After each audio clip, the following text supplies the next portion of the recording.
सोचिए, एक भारी भरकम ट्रेन पटरियों पर बिल्कुल रुकी हुई है, आगे ही नहीं बढ़ रही।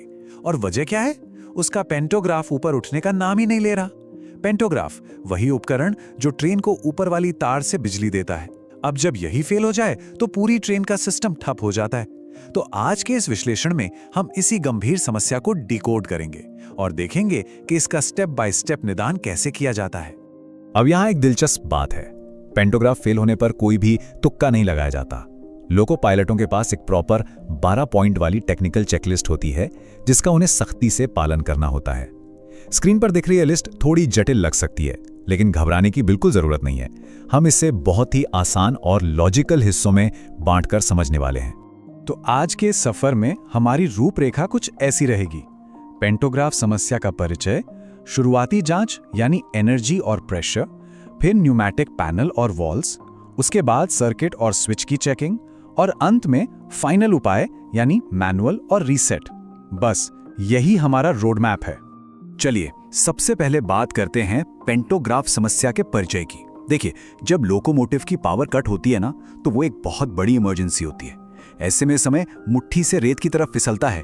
घबराहट होना बहुत आम बात है, लेकिन एक लोको पायलट के लिए सबसे जरूरी है शांत रहना और एक तय प्रक्रिया का पालन करना। बिना किसी प्लान के काम करने से चीजें और बिगड़ सकती हैं। अब आते हैं हमारे दूसरे भाग पर, शुरुआती जांच, एनर्जी और प्रेशर। इसे बिल्कुल ऐसे समझिए जैसे कोई डॉक्टर मरीज का पल्स या ब्लड प्रेशर चेक करता है। किसी भी मशीनरी को खोलने से पहले उसकी बेसिक एनर्जी और हवा का दबाव चेक करना सबसे पहला और सबसे जरूरी काम है। और यहीं पे एंट्री होती है एक बहुत ही खास नंबर की। नंबर 6 ये सिर्फ एक संख्या नहीं है, बल्कि एक बेहद क्रिटिकल पैमाना है। पेंटो रिजर्वायर में हवा का दबाव कम से कम 6 किलोग्राम प्रति वर्ग सेंटीमीटर होना ही चाहिए। अगर ये 6 से कम है तो पेंटोग्राफ में उठने की ताकत ही नहीं होगी। ऐसे में लोको पायलट को मोटर कंप्रेसर यानी MCPA चलाकर ये दबाव बनाना पड़ता है। तो हमारी शुरुआती जांच के 3 सबसे अहम हिस्से क्या हैं? पहला, बैटरी वोल्टेज चेक करना। जाहिर है, बैटरी के बिना तो लोकोमोटिव का दिमाग काम ही नहीं करेगा।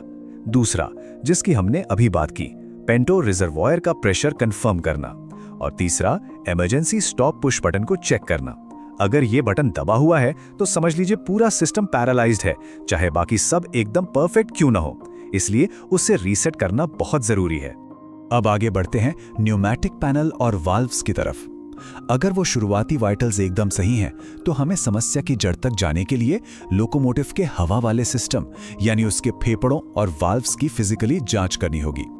इस न्यूमैटिक पैनल पर कुछ चीजें मैनुअली चेक करनी होती हैं, जैसे कि क्या IG38 वाल्व हॉरिजॉन्टल पोजीशन में है, क्या पैन 1 और पैन 2 के कॉक खुले हुए हैं। इसके साथ ही पैन 1 पैन 2 के प्रेशर स्विच और थ्रॉटल वाल्व को हल्का सा टैप करके देखना होता है।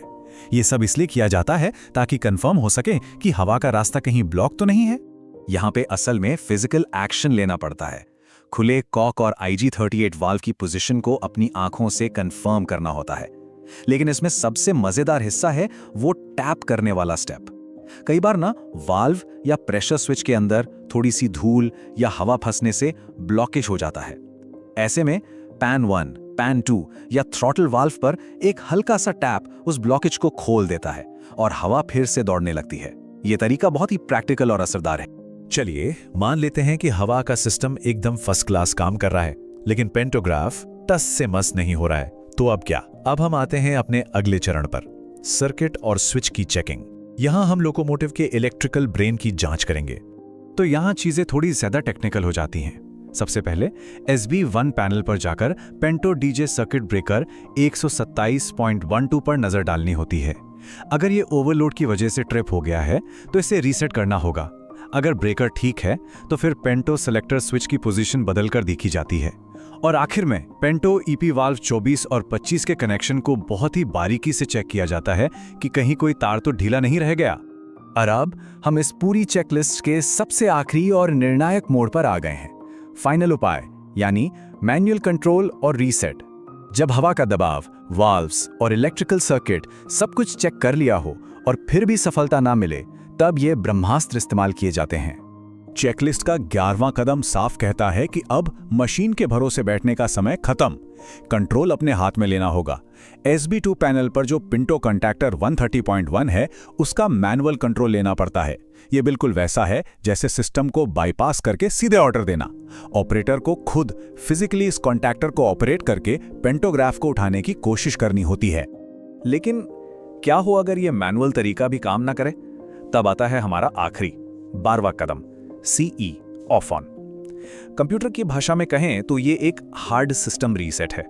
जब बाकी सारे 11 तरीके फेल हो जाएं, तो पूरे कंट्रोल इलेक्ट्रॉनिक्स यानी CE को बंद करके फिर से चालू किया जाता है। सच बताऊं तो कई बार सिर्फ एक पावर साइकिल उन अजीब सी गलतियों को ठीक कर देती है जो किसी और तरीके से पकड़ में ही नहीं आती।